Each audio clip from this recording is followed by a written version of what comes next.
Hello friends.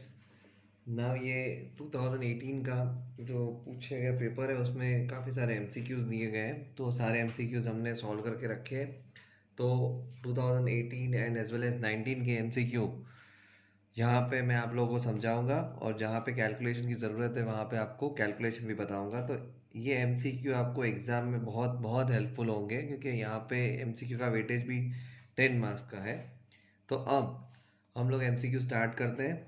यहाँ पे लिखा है on which date the present income tax act came into force. तो यहाँ पे मैंने लिखा है 1 अप्रैल 1962, बट द इम्प्लीमेंट जो है वो कभी भी आए तो इट इज़ 1860 है। यानी यहाँ पे याद रखना आप लोग, 1860 पे जब है तब पहली बार इनकम टैक्स एक्ट हमें पता चला था।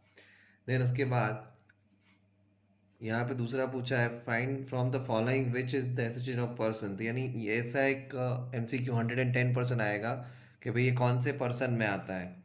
तो यहाँ पे लिखा है एसोसिएशन ऑफ पर्सन में क्या आएगा, चैम्बर ऑफ कॉमर्स आएगा, क्योंकि यहाँ पे ये जो गुजरात यूनिवर्सिटी है वो लीगल एंटिटी है, खुद इंडिविजुअल बॉडी है। रमेश व्यास इंडिविजुअल पर्सन है। देन साइंस जो है वो फॉर्म्स है। तो इस तरह से एक एमसीक्यू 100% होगा। देन उसके बाद from the following which income does not attract any tax. तो यहाँ पे जो ऑप्शन दिए उसमें फोर्थ वन है reward given to a finder of lost articles. D answer रहेगा, बाकी सब इनकम है। देन उसके बाद from the following which is the non agriculture income. So it last one is remuneration of managers of a agriculture farm. बाकी सब income है agriculture की। उसी तरह यहाँ पे what does not tax evasion means, tax evasion यानी tax नहीं भरना, या टैक्स की जो मेथड है कैलकुलेशन की वो गलत तरीके से करना है, उसका मतलब ये होता है। तो यहाँ पे तो ए बी तो वही दिया है, तो यहाँ पे ए एंड बी बोथ, यानी उसका मतलब ये हुआ दोनों ही। Then how much fees to be paid at the time of the application of the settlement commission, that is 500 rupees. तो वो भी मैंने यहाँ पे टिक कर दिया। उसके बाद एमसीक्यू आते हैं कि हु इज़ नॉन रेसिडेंट। तो a person not fulfil the condition of resident, जो रेसिडेंट की कंडीशन फुलफिल नहीं करता वो नॉन रेसिडेंट है, बट ऑब्वियस है। Then which of the following is exempted income. तो यहाँ पे एग्रीकल्चर के इनकम के ऊपर कभी भी टैक्स नहीं लगता, इसलिए वो फुल्ली एग्जेम्प्टेड है। देन उसके बाद एमसीक्यू है विच of the following transaction does not require compulsory coating of the permanent account number. तो ओपनिंग अ डिमैट अकाउंट, उसमें ज़रूरत नहीं होती। देन सैलरी और हाउस प्रॉपर्टी और इनकम फ्रॉम अदर सोर्सेज के लिए कौन सा इनकम टैक्स रिटर्न फाइल किया जाता है, कौन से नंबर का, तो ITR 1 फाइल किया जाता है। ये मैंने एमसीक्यू आपको यहाँ पे अच्छे से टिक करके बताया कि आपको कभी भी याद भी रह जाए तो, और पढ़ना हो तो आराम से पढ़ सकते हो, और सुनना हो तो आसानी से याद रख सकते हो आप लोग सुन के। Which of the amount of debenture interest does not attract deduct at source. तो यहाँ से नन ऑफ देम आएगा, that amount is I think so 5000 rupees है, तो वैसा कुछ दिया नहीं है यहाँ पे।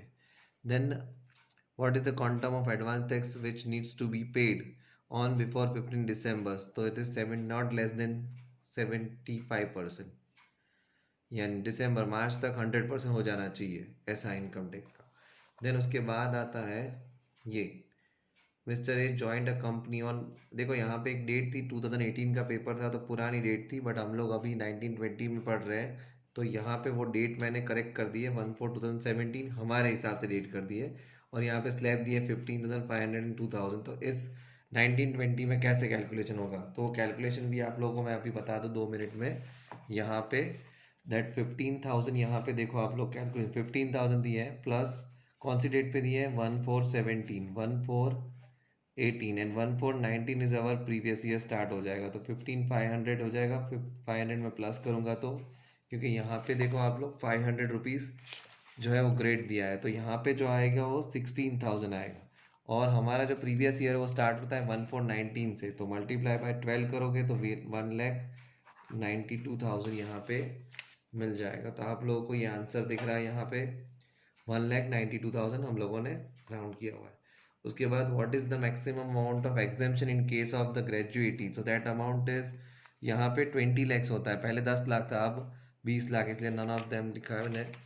देन 19 का पेपर, अब उसमें the tax exemption limit for the senior citizen is ₹3 lakhs है। सीनियर यानी 60 ईयर्स की एज तक है, उसके लिए 3 लैक्स, उससे ज़्यादा होगा तो 5 lakhs. An income tax first implemented in the year implement in India 1860 मैंने अभी बताया था थोड़ी देर पहले ही आपको 2018 में ऐसा ही कुछ एमसीक्यू था इसमें. Then the basic rate of income tax on lottery is 30%. Then out of the tea plantation income given in India will treated agriculture income 60%. वहाँ से 60% आएगा answer. Then settlement commission is a part of administrative authorities. ये सब कुछ repeatedly अगर आ गया इसमें से तो आपको बेनिफिट मिलेगा, इसलिए मैं ये आपको बता रहा हूँ सारे एमसीक्यू. और ऐसे एमसीक्यू आ सकते हैं वो आपको आइडिया भी आ जाए. Then an appeal can be filed against the order of commission with the appellate tribunal within 60 days. Your answer is 60 days. Then यहाँ पे Indian citizen staying abroad should stay for 182 days और मोर previous year fulfill the condition of income become an ordinary citizen. तो it is 182 days because it is यहाँ पे sentence दिया है Indian citizen, तो 182 days fulfil करनी होगी. Then income earn outside India control from abroad is not taxable non resident खाली. बाकी resident and ordinary resident, resident but not ordinary दोनों को टैक्सेबल है वो. The payment of advance tax compulsory if the total income tax in year exceed ₹10,000. याद रखना है आपको. फिर the rate of interest receivable on income tax refund, यहाँ पे जो रेट ऑफ इनकम कुछ भी नहीं लगेगा तो यहाँ पे नन आ जाएगा कि यहाँ पे वो नहीं दिया है. Interest on gold deposits fully exempted, कोई टैक्स नहीं लगता उसके ऊपर. Income on sale of tobacco fully taxable. Then uncommitted pension is received by the government is fully taxable. The maximum amount of exempted entertainment 5,000 rupees. वो सम में भी calculation में भी आपको याद रखना है क्योंकि टेबल में भी आता है. Then full in the category of specified employee salary received in cash should be exceed rupees. Specified employee यानी 50,000 rupees, exceed rupees 50,000. when employee is provided an accommodation which is rented by the employer, then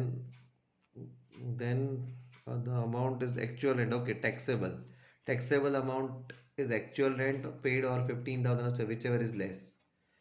The maximum amount of exempted for the compensation received voluntary retirement, it is ₹5 lakhs.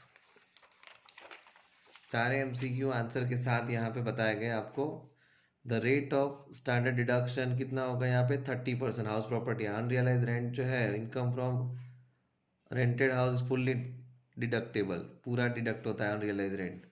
Then यहाँ पे जो self occupied है उसकी maximum interest जो है उसको limit कितनी है 2 lakhs, वो बड़े सम में भी मैंने बताया हुआ है. Then interest on loan construction वो 5 years का ही रहता है, वो भी मैंने स्पेसिफाई किया है पूरा चैप्टर जब समझाया हुआ है इसमें, वीडियोज़ में आप देख लेना.